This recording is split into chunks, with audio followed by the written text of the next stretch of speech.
Cuando hablamos de edad, si hemos tenido hijos muy adultas e incluso cuando hablamos de la terapia hormonal, de los anticonceptivos, ¿podrían estos influir en un cáncer de seno? Hoy vamos a hacer un repaso por los mitos y verdades que se generan alrededor de esta enfermedad y lo vamos a hacer de la mano del médico internista y oncólogo, el doctor Joao Baptista. Doctor, un placer tenerlo en nuestra casa. Muy buenos días. Mucho gusto, buenos días. Doctor, empecemos por los años, ¿verdad? ¿Realmente el hecho de nosotras las mujeres envejecer nos hace más vulnerables frente a un cáncer de seno? Sí, cáncer de mama es una enfermedad que es mucho más frecuente en mujeres, especialmente después de los 55, 60 años. Eso está claro, aunque uno siempre le dan a uno los ejemplos de gente muy joven que tiene cáncer de mama y también puede suceder, pero claramente edad es uno de los factores de riesgo más importantes que hay para cáncer de mama. Ahora, cuando hablamos de estrés, doctor, ¿el estrés podría ser un acelerador si es que somos vulnerables frente a este hecho de cáncer o pueden detonarlo también? Sí. Estrés es como difícil de definir, ¿verdad? En realidad, decirle que hay estudios que confirmen que el estrés de alguna manera tiene relación con algún cáncer, realmente eso no hay. De hecho, uno no sabe qué consecuencias en términos del probable riesgo de cáncer de cualquier tipo tiene el estrés, aunque sí están definidas, conocidas algunos efectos, químicos y fisiológicos del estrés. Pero es realmente muy difícil relacionar no solo cáncer de mama, sino cáncer de cualquier tipo con estrés. No es saludable, eso sí. Sí, definitivamente. Sí. Doctor, si retrocedemos un toque y volvemos al tema de la edad, usted apuntaba a los 55 años como promedio, arriba, ¿verdad?, del mayor volumen de mujeres que enfrentamos esta enfermedad. Pero, ¿qué pasa con las otras edades? ¿Qué pasa? ¿Dónde se registra, digamos, más aparición también de cáncer de seno? Sí, el pico es alrededor de los 60 años, ¿verdad? Y de ahí para un poco antes y ciertamente hasta edades muy avanzadas. Pero usualmente uno está hablando entre 60 y 75 años es la incidencia mayor. Ahora, ¿hay algo que las mujeres, digamos, pudiéramos prevenir, trabajar en esto para que no suceda, no sé, ejercicio, alimentación, ¿verdad? Sobre todo cuando ya entramos a una edad después de los 55, 60 años y quisiéramos verdaderamente trabajar en evitar toda esta situación. Sí. Bueno, el estilo de vida y la dieta ha sido estudiada ampliamente como riesgo para cáncer de mama y evidentemente para prevención. Los estudios son contradictorios, sin embargo, ¿verdad?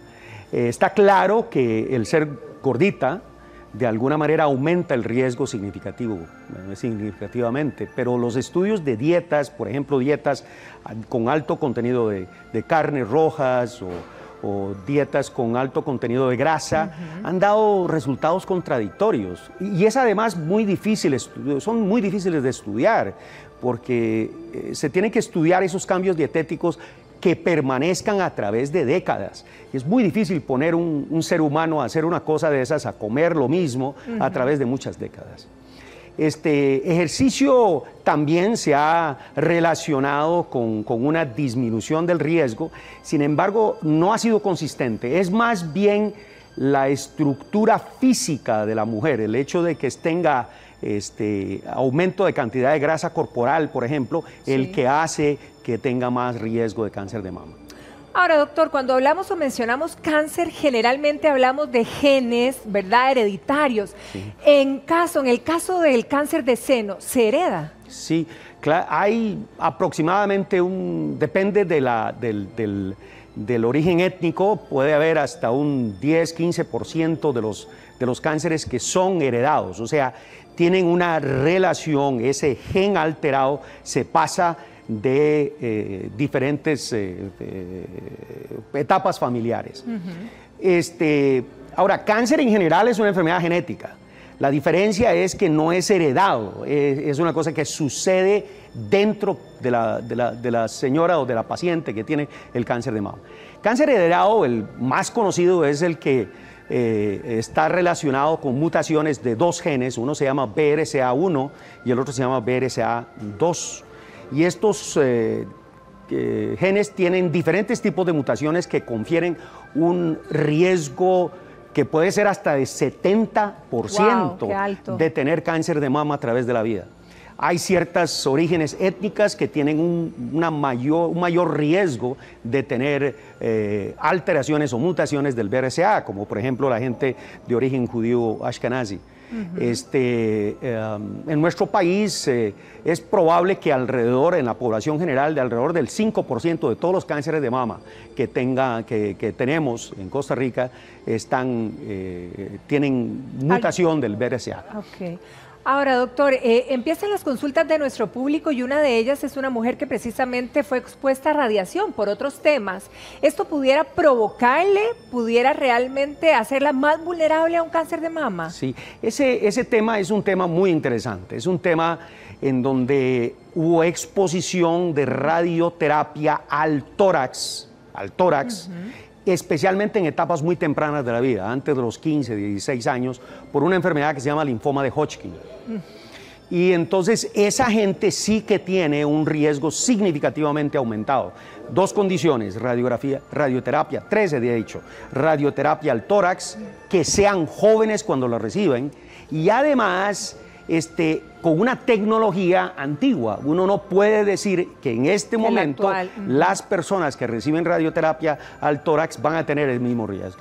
Bien. Ahora, doctor, uno de los mitos que no sé si es falso o verdadero, es que las niñas, ¿verdad?, que menstruan previo o antes de los 12 años pudieran tener más riesgo de incidencia en el cáncer de seno. Sí. Mucho del cáncer de mama tiene que ver con exposición a través de toda la vida de estrógenos.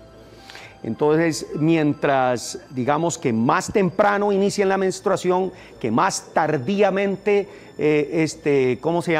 terminen la menstruación, más exposición a estrógenos a través de la vida y por lo tanto mayor riesgo. De hecho, hay algunos factores protectores, como por ejemplo el embarazo. Más embarazos es más protección, porque parece que durante el embarazo ocurren cambios hormonales que provocan que los ductos de la mama se hagan menos propensos a cambios de tipo estén más protegidos, oncogénico. por decirlo de alguna manera. Ahora, ¿qué pasa, por ejemplo, con las mujeres que les llega la menopausia tardía, doctor? ¿Están más expuestas o más protegidas? Por la misma razón. O sea, mientras más exposición, más tiempo de exposición a estrógenos, pues mayor es el riesgo. Entonces, menopausia tardía, menarca temprana son factores relacionados a cáncer de mama. Ahora, ¿qué pasa? Si bien es cierto, ahora usted nos comentaba que el embarazo de alguna manera hace que nos protejamos más, ¿verdad?, frente al cáncer de seno. ¿Qué pasa con las mujeres que tienen hijos a una edad más avanzada? Bueno, en realidad no hay así como un estudio específico en ese tipo de mujeres, pero claramente es la cantidad de veces que permanecen embarazadas las que las protegen de alguna manera. Y también el tiempo que amamantan, el tiempo que dan lactancia, que también parece ser un factor protector. Ahora, ¿qué pasa, por ejemplo, con las mujeres que utilizan terapia hormonal sustitutiva, verdad? Que ahí viene la disyuntiva. Claro. Si tengo historia de cáncer en mi familia, ¿cuál es la decisión acertada? Eso ha evolucionado a través del tiempo. En realidad, cuando uno habla de esto, está hablando de mujeres después de la menopausia, es sustitutiva. La relación que se estableció fue en un estudio grande, un estudio de la Iniciativa de Mujeres, que es un estudio con miles de personas, ni siquiera pacientes, sino personas, que estuvieron expuestas por un tiempo mayor a 5 años de la combinación de estrógenos y progesterona.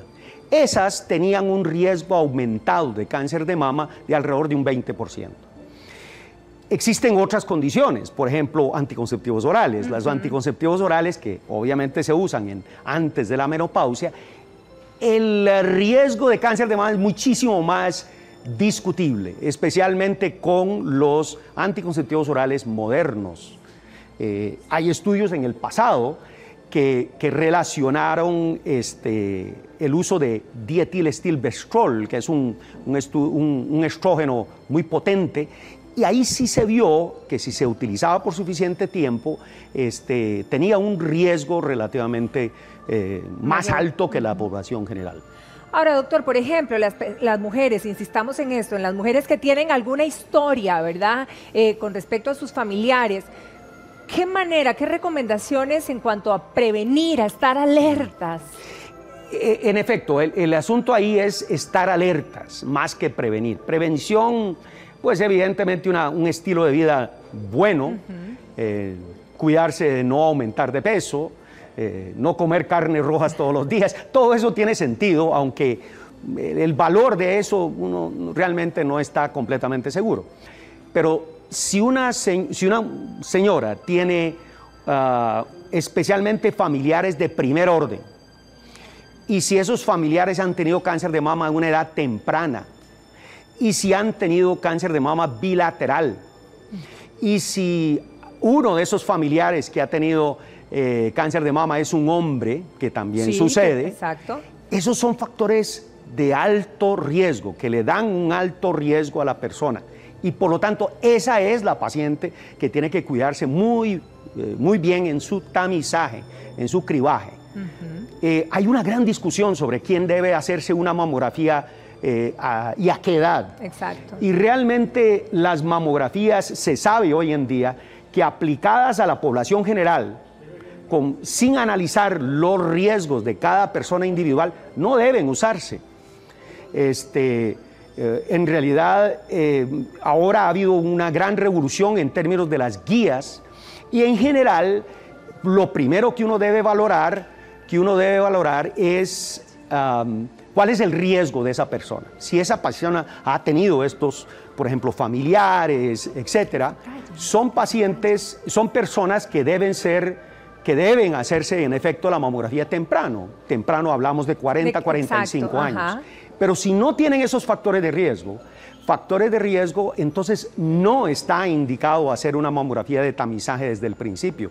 Y realmente lo que la mayor parte de la gente hoy en día sugiere en las guías es que a partir de los 50, 54 años, que se haga la mamografía cada 2 años siquiera, ni siquiera todos los años.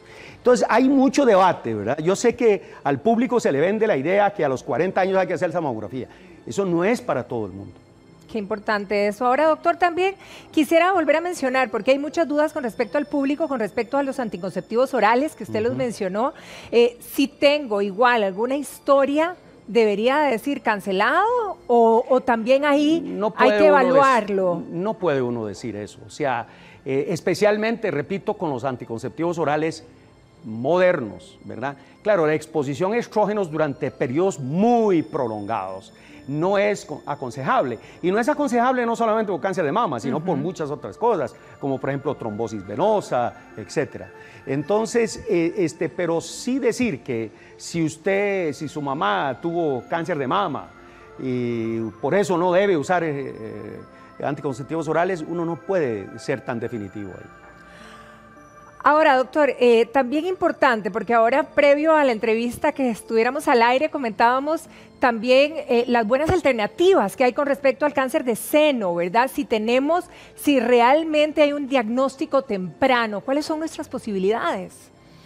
Bueno, en términos de diagnóstico temprano, ese es de hecho el factor más importante en la curabilidad del cáncer de mama, sin lugar a dudas.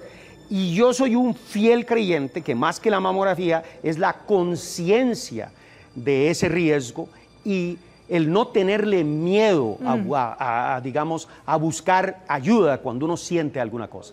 La mayor parte de los cánceres de mama debutan con una masa palpable. Entonces uno debe ir a buscarse ayuda tempranamente, no dejar que esa masa palpable pasen 6 meses, 1 año sin ser valorada. En pacientes que tienen riesgo o a partir de los 50 años, la mamografía claramente es un instrumento de tamizaje y la mamografía debe ser una mamografía de calidad. Y la persona que lo lee, el radiólogo, también debe ser una persona de calidad. No todas las mamografías son creadas iguales. Entonces, eso lo que hace es hacer que la mayor parte de los diagnósticos de cáncer de mama se hagan tempranamente. Claro. Y entonces vemos cifras como los países nórdicos, en donde el 90% de las mujeres que tienen cáncer de mama ahí tienen cirugías que no son radicales y que eso implica la mayor parte de las veces que se curan. Cáncer de mama es una enfermedad totalmente curable. A veces, no solo con la cirugía, a veces hay que dar otras cosas, pero todo eso aumenta la curabilidad del cáncer de mama y es una enfermedad totalmente curable en este momento. En buena hora y con esa reflexión final, doctor, le agradecemos habernos venido a visitar el día de hoy y exponer esto. Y la verdad, esto es cierto, tenemos que nosotras cuidarnos, pero también estar adelante para ese diagnóstico temprano. Que pase un feliz día, doctor. Muchísimas gracias.